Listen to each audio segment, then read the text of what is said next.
You're ready to build something from what you know, so you go looking for how to do it. And you're handed three different paths at once: coaching, consulting, and an online course.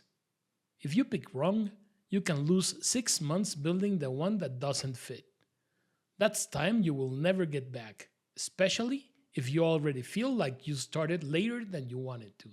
If you're over 50 and trying to turn your experience into an online business, this choice matters more than it looks like it should, because each of these three paths asks something different of you day to day.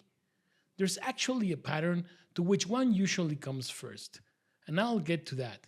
But first, let's clear up what coaching, consulting, and an online course actually are.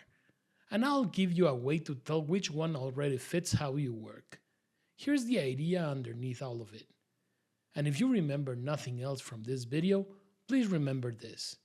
Your first business model shouldn't come from which one sounds the most impressive.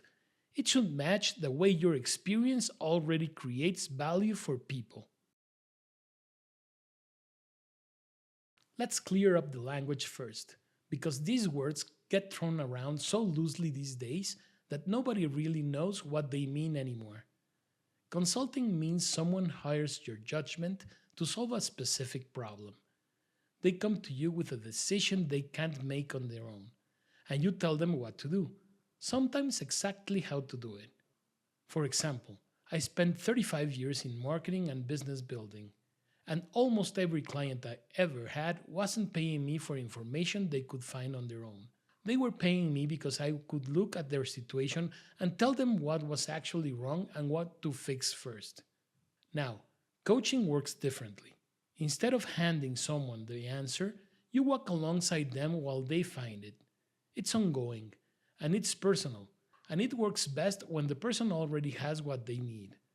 They just need someone helping them see it clearly and stay accountable to using it. And finally, an online course. It's not just a PDF or a single video.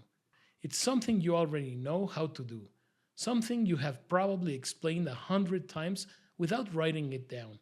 And now you package it into a program with clear steps, something you can teach 100 people instead of just one.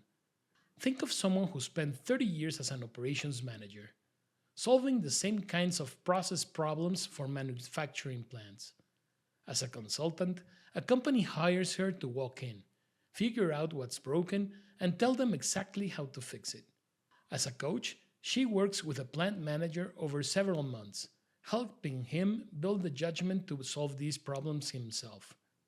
And as an online course, she takes the process she's used 100 times and builds it into a program any operations team can work through without her in the room. Same 30 years of experience, but three completely different businesses. Now here's where many people get stuck. They treat this like there's one right business model waiting to be found. But that's not the real problem. The real problem is that coaching, consulting, and an online course aren't three flavors of the same thing. They pull against each other. Consulting is usually the fastest way to get paid, but it's the hardest to scale past your own time. Coaching builds deeper relationships, but it needs your ongoing presence to work. And an online course scales the furthest, but it needs a process you can repeat. And it needs enough trust built up that people will buy without you in the room walking them through it. Here's what that actually looks like in numbers.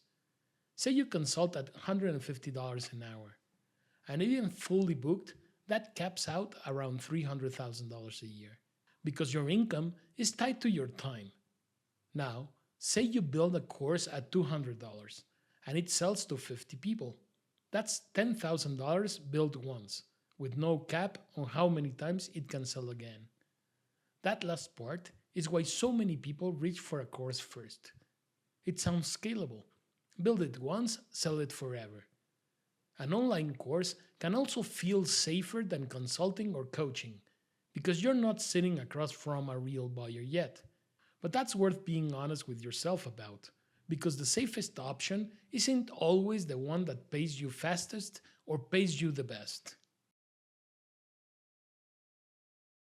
So, how do you tell which one fits? Look at what's already happening in your life right now, because the answer is usually sitting there. If people come to you with a specific decision and just want you to tell them what to do, that's a consulting business already forming. You might be closer to starting a consulting business after 50 than you think.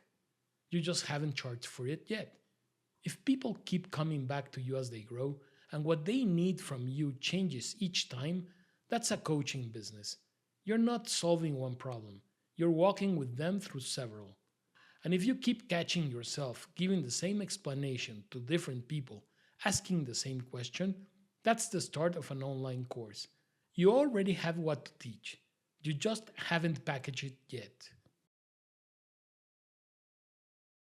Remember the pattern I mentioned earlier? Consulting or coaching almost always comes first, because the real first job isn't building a program, it's finding out what people will actually pay you for. Once you have done that enough times to see the pattern repeat, that's when the course makes sense. Because now you're packaging something you're already proven, not guessing at what might work. None of this is permanent either. I've watched a consultant notice the same problem showing up with client after client and turn that pattern into a course years later. The model you start with isn't the cage. It's just the shape your business takes right now, and it's how you find out what the people you're serving actually need from you. So here's what I suggest you do. Think about what you're already doing for free right now, because that's usually the model waiting to be built. Are you giving people decisions? Are you walking with them over time? Or are you repeating yourself? Remember the idea from the start. Your first business model isn't about which one sounds the most impressive. It's about matching the way you already create value. That's the first real step to turning your experience into income, not the business model itself. And once you know where you're actually starting, the rest of it gets a lot easier to figure out.